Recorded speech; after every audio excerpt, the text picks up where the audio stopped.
Halo, apa kabar Anda? Senang bisa berjumpa dengan Anda dalam program Daerah Bicara. Saya Vivi Zapki akan menemani Anda hingga 1 jam mendatang.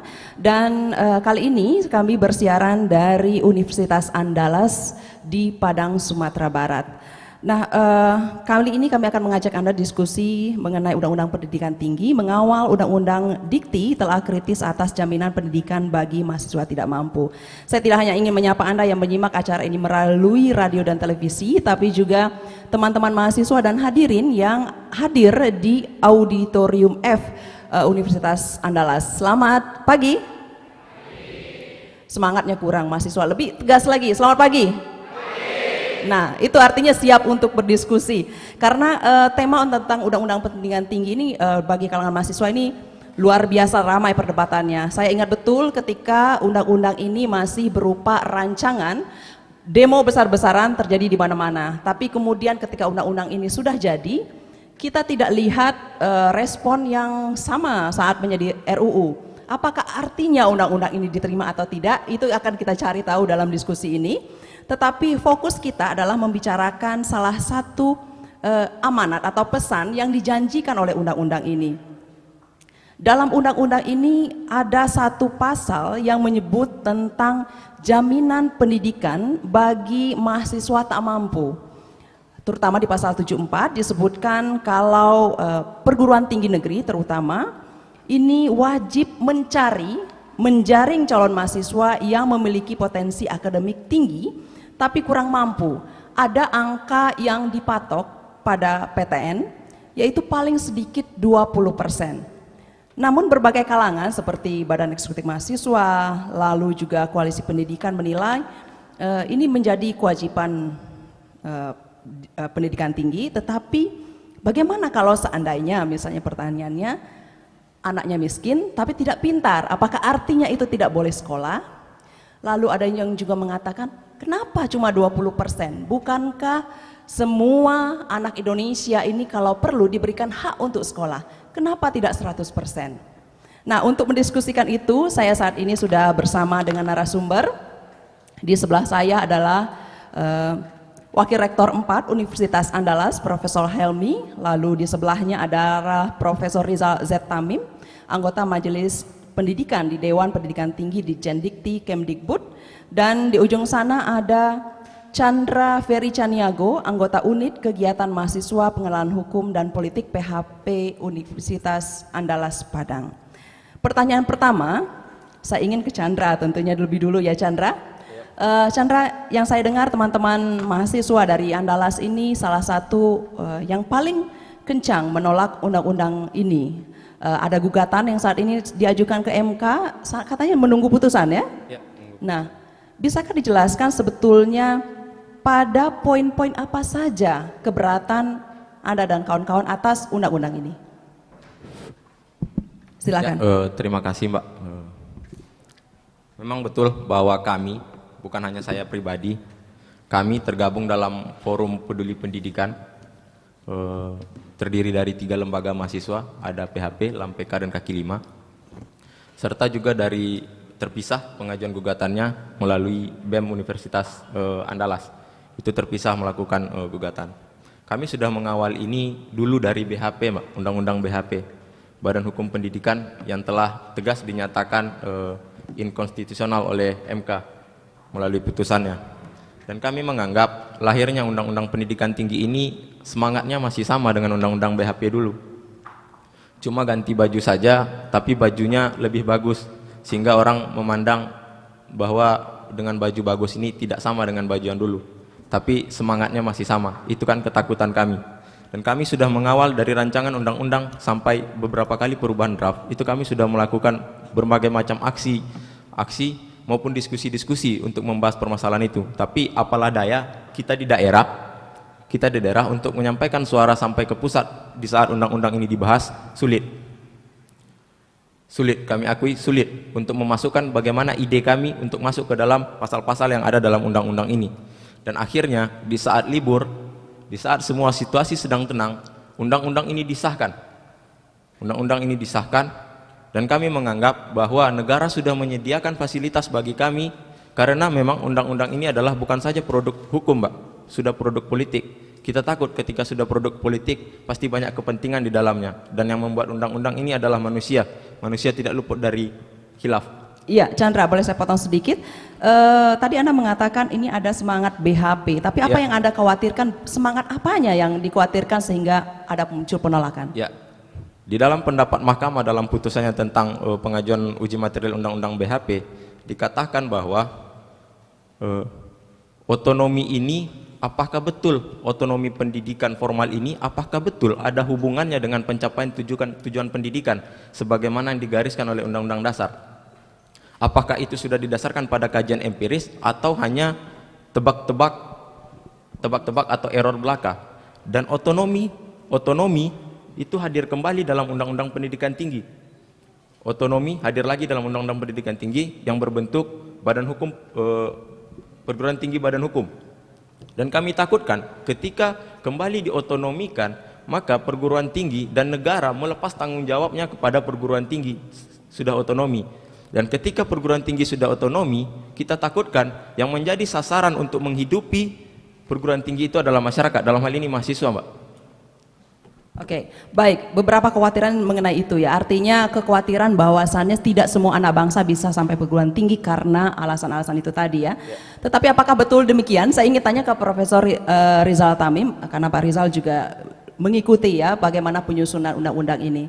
Nah, betul kan Profesor, apakah semangat BHP ini yang dikhawatirkan oleh mahasiswa ini memang ini ganti baju saja? Apa betul begitu? Atasnya apa sih yang beda dari undang-undang ini? Kenapa kita perlu undang-undang ini sehingga perlu diciptakan sebuah aturan khusus untuk mengatur perguruan tinggi? Silakan Prof. Terima kasih Bu Vivi. Terlebih dahulu saya mengucapkan terima kasih kepada Pak Rektor, ke BR dan semua pihak yang telah membantu untuk terselenggaranya acara ini. Ini suatu saat bagi kita bersama untuk dalam satu sisi untuk bisa melihat secara kritis dan jernih apa yang Bu Vivi tadi menanyakan, apakah ini ganti baju? Coba kita lihat dengan jelas bahwa di dalam undang-undang BHP itu, untuk singkatnya ini, karena banyak sekali hal yang harus kita diskusikan ya Bu, yang nanti waktunya akan sampai kepada masing-masing topik. Tetapi di dalam undang-undang BHP itu kita menyebutkan pada saat itu semua satuan pendidikan harus berbentuk badan hukum pendidikan. Seluruh satuan pendidikan, dari perguruan tinggi, menengah dan dasar, apapun satuan pendidikannya harus berbentuk badan hukum. Pada saat ini untuk perguruan tinggi pun, setelah kita melihat itu yang secara mendasar dilarang oleh Mahkamah Konstitusi, tidak boleh ada penyeragaman. Tetapi coba kita baca dengan baik-baik deh, bahwa penyeragaman itu yang dilarang. Tetapi sekarang untuk perguruan tinggi negeri kita itu disesuaikan dengan amanah yang akan diberikan kepada masing-masing perguruan tinggi itu, kita memberikan kesempatan untuk dapat dikelola dengan cara seperti yang lama sebagai bagian dari pemerintah. Kemudian pada saat dia diberikan amanah yang lebih besar untuk maju dan meningkatkan mutu, dia harus mempunyai fleksibilitas. Ada yang kita sebut dengan pengelolaan dengan cara diberikan otonomi, lebih manajemen keuangan. Dan yang terakhir ini memang suatu perguruan tinggi yang seperti difikirkan oleh bangsa lain. Adanya kehadiran suatu perguruan tinggi maju, ya, itu oleh bangsa-bangsa lain sangat diperlukan. Kita bisa mendiskusikan mengapa perlu ada perguruan tinggi maju di setiap bangsa. Dan untuk itulah kepada beberapa dengan cara selektif kita memberikan alternatif pengelolaan yang memberikan fleksibilitas sehingga bermutu maju dan kuat, mampu untuk melaksanakan amanahnya, termasuk di dalam menyuarakan kebenaran. Untuk itulah kita perlu dengan cara selektif mempunyai beberapa perguruan tinggi maju. Di negara lain juga sama. Dari mana datang pemimpin bangsa di Amerika, di Prancis, di mana? Itu adalah dididik secara khusus di perguruan tinggi yang harus maju. Jadi itu barangkali inti bahwa kita tidak ini seperti ganti baju. Ada perubahan yang sangat mendasar dari bentuk pengelolaan perguruan tinggi dan satuan pendidikan yang ada. Dan mengapa kita perlu perguruan tinggi yang maju? Jadi dasarnya yang lahirnya undang-undang ini adalah untuk memajukan perguruan tinggi. Oke, baik. Sebelum lanjut ke sana, nanti kita mungkin lebih bahas lagi lebih dalam soal mengapa harus berbadan hukum atau ada status tertentu. Saya ingin ke Profesor Helmi. Prof, bagaimana Anda melihat perdebatan soal ini, terutama tadi kekhawatiran dari mahasiswa? Apakah memang undang-undang ini betul nanti pada akhirnya membuat tujuan pendidikan itu jadi tidak tercapai karena masalah otonomi itu tadi? Terima kasih Mbak Bibi, Bapak Ibu-Ibu, saudara mahasiswa sekalian yang saya hormati. Nah, saya ingin memulai tanggapan saya ini dari apa yang diungkapkan oleh Saudara Chandra tadi, bahwa ada kekhawatiran dari mahasiswa bahwa semangat Undang-Undang Pendidikan Tinggi ini sama saja dengan Undang-Undang BHP yang lama gitu. Dan yang kedua, ada ketakutan di situ bahwa ini kemudian mengarah kepada privatisasi. Nah, yang kedua yang disampaikan adalah undang-undang ini adalah produk politik.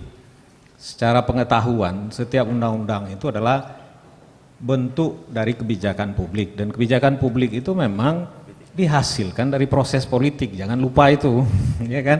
Ya, betul. Nah, sekarang sebagai pengajar kebijakan publik, saya coba memahami undang-undang ini. 3 hal yang saya tangkap di dalamnya. Satu adalah undang-undang ini paling tidak mengandung 3 hal itu. Satu, dia memberi jaminan pendidikan kepada mahasiswa miskin.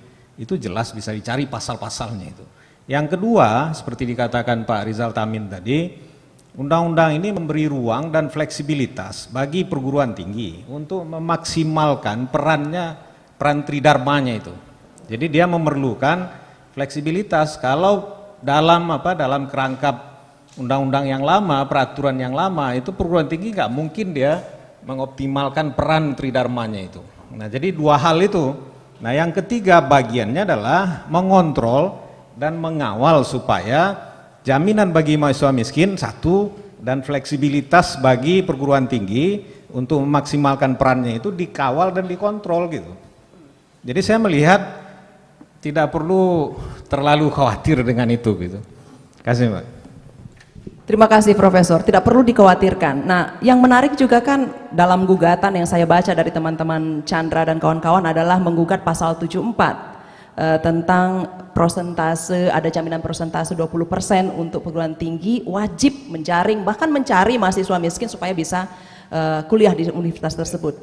Nah, apakah ini sebetulnya bukankah langkah maju? Artinya perguruan tinggi setengah dipaksa bukan untuk menerima mahasiswa tidak mampu. Bagaimana Anda melihatnya Chandra? Apa sebab itu yang masuk dalam gugatan itu pula? Oke, terima kasih. Dalam pasal 74 itu kan ada ketentuan menyebutkan bahwa perguruan tinggi itu diwajibkan untuk menjaring maksimal 20%. 20% mahasiswa, calon mahasiswa yang pintar tapi kurang mampu. Kami menilai di sana itu memang betul langkah maju. Sudah 20% itu sudah langkah maju dan kita mendukung. Kami tidak menolak 20% itu sudah langkah maju. Tapi di sini itu bukanlah bentuk suatu pertanggungjawaban negara, tapi membatasi tanggung jawab negara. Karena di sana sudah ada kastanisasi dan pembedaan. Batasnya 20% begitu ya. Baik. Lanjut, silakan. Itu yang kami takutkan karena di sana sudah ada dibatasi 20%. Setelah itu sudah ada pembeda-bedaan mahasiswa yang pintar tapi miskin. Jadi bagaimana, seperti pertanyaan Mbak tadi, bagaimana dengan mahasiswa yang miskin tapi tak pintar? Sekarang tolak ukur kepintaran seseorang itu apa? Apakah hasil ujian nasional atau ujian SNMPTN saja? Karena orang mempunyai bakat yang berbeda-beda. Kita takut bahwa orang yang tidak pintar matematika, tidak pintar bahasa Inggris, tapi dia pintar dalam hal lain, dia sudah memutuskan niatnya semenjak dia tamat SMA. Sudah putus niat di sana. Apakah pemerintah tahu bahwa ada orang yang memutuskan niat semenjak masih tamat SMA?